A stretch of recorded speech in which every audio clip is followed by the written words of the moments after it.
up, Starsquad? Momokeas here, and today we're going to be gushing or crushing over a game we beat on stream a while back called Lil Gator game. Now, this game was released December 14th of 2022 and was developed by Mega Wobble and published by Platonic Friends. If Platonic Friends sound familiar to you, they also published other indie titles such as Yooka-Laylee and Demon Turf, which is funny enough on our list of indie titles to play. As for Mega Wobble, they are a team of 3 people, and so far, Lil Gator game is the only game I was able to see on their roster. However, I hope to see more from these brilliant minds in the future. Spoiler warning, in the event I accidentally spoil anything for my fellow Star Warriors, and without further ado, on with the show! In this game, you play as a Lil Gator, as the title implies, and you are on an epic quest to convince your sister to play a role-playing adventure with you and your friends, starring you as the hero. You will be climbing, swimming, skating, or sliding into adventure as you recruit multiple kids to the playground where you guys build your super cool town out of all the scraps you collect around the island. Your sister is in college and is working on a huge project, and you are the little brother who is trying to figure out why it bothers you so much that his sister can't always play with him anymore. Trust me, it gets deeper than you think.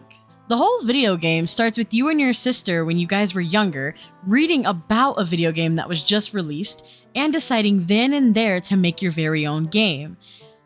A reoccurring bit of this game is that you get to see the memories of you and your sister playing that game together and having fun. Visually, this game is stunning, and I love the design of all the characters as well as the different environments. There are 3 different areas on the main island as well as a smaller island that you started out on, and you can see the time and care it took into creating each area.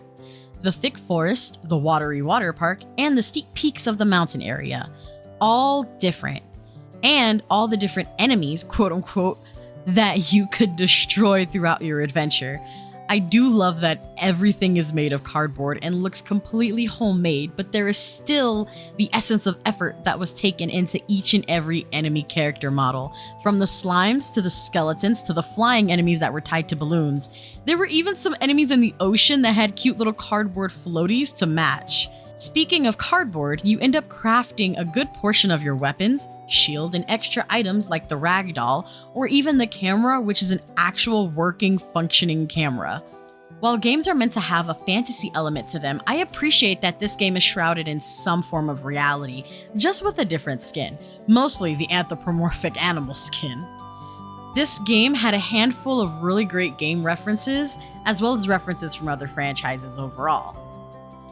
The music in this game was so well done, and even on days where I was depressed, burnt out, and really wasn't feeling like gaming, the in-game music just made it really hard to feel anything other than joy and warmth. I did crack a joke that this game Wind Wakered stronger than any other Wind Waker that could have Wind Wakered. But I could argue that this game may have made me happier than one of my most favorite games ever. I also love the shift in music between when you're exploring to when you stumble upon a memory. It would become softer, and the sound was kind of like that of a xylophone, which makes me feel little, just like little baby Gator in those memories. The only critique I would have, if any, would be the length of the game. Overall, I would say you can probably beat and 100% the game in about 7 hours, give or take, but that does not detract from the experience, the journey, and the friends you made along the way. It is not about the quantity, it is about the quality, and this game is high quality. Overall, this game was an absolute gush for me, and I strongly suggest everyone give this game a playthrough for yourselves. I might have spoiled a good portion of this game, but I promise that there is way more to experience. I just tried my best to hide as much as I could and not spoil the experience for those who want to try it out themselves. I can say without a doubt this game definitely healed a little bit of my inner child.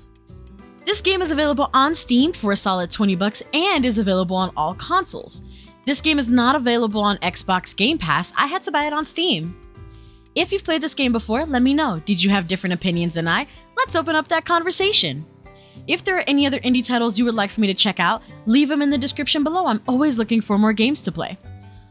If you guys want to watch me play these indies live, you can check me out on twitch.tv/Momokeas, and all of my other links are going to be in the description below.